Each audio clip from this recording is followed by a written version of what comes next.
ये नील पर्वत का एरिया है, नील पर्वत ये कहलाता है और यहाँ पर अखंड धुना नियमित रूप से जलता रहता है। और आज हम एक ऐसे दिव्य स्थान पर आए हैं, इस धुने के बारे में कहा जाता है कि पिछले 200 सालों से जल रहा है। और ज्यादा जानकारी के लिए हमारे पास जूना अखाड़े के बाबा जी हमारे पास मौजूद हैं। बाबा जी से हम बात करते हैं। बाबा जी, मैं आपका नाम जानना चाहूंगा।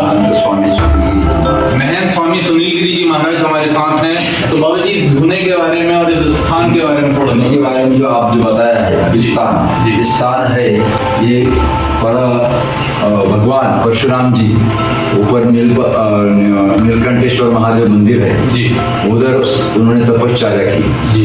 जब उनके हाथ से पिता के आज्ञा अनुसार माता का चर्चित हुआ था, तो रेणुका माई थी, तो उनका सिर उधर था चांदवड़ में, नासिक जिले में चांदवड़ जो है वहां था। तो उन्होंने उनको माँ को जिंदा करने के लिए वापस तपस्या की कि पिताजी से वरदान मांगा था, क्या मेरी माँ आपके आगे से मैंने तो किया, लेकिन मेरे को मेरी माँ वापस चाहिए। तो उन्होंने तपस्या की। तपस्या करने के बाद वो सिर अपने आप यहाँ आया। मतलब ये रेणुका माई का प्रतिरूप है, स्वयंभू है, जिसके नाम है इधर नीलंबिका माता। अच्छा। हाँ, फिर वो सर वापस जाके वहाँ माहौर में वापस चिप गए सर जाके। और कौन कौन से, जैसे माँ रेणुका यहाँ आकर नीलांबिका के रूप में जानी गई, वो पार्वती माई के रूप में भी है। अच्छा, नहीं बताया।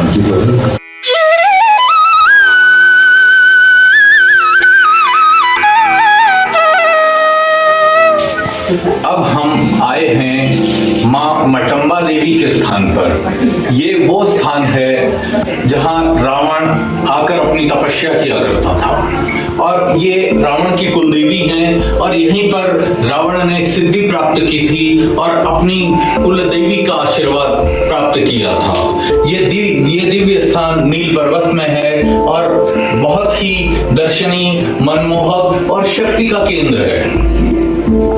देवी तो आखिर देवी है, शक्ति तो आखिर शक्ति है, चाहे वो रावण की हो या राम की हो। शक्ति का जो अपना स्वरूप रहा है वो पहले भी था, आज भी है और भविष्य में भी रहेगा।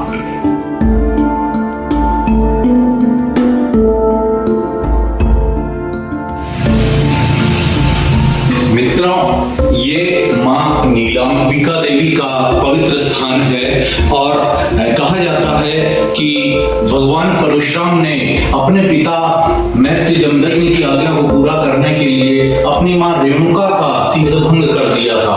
उसके बाद भगवान परशुराम बहुत दुखी हुए थे और उन्होंने अपने पिता से ये निवेदन किया था कि मेरी माता को दोबारा जीवित कर दीजिए और इसी स्थान पर उन्होंने तप किया था। उसके बाद उनकी माँ रेणुका माँ नीलांबिका के रूप में यहाँ पर प्रकट हुई हैं और तब से ये स्थान नील पर्वत के रूप में जाना जाता रहा है।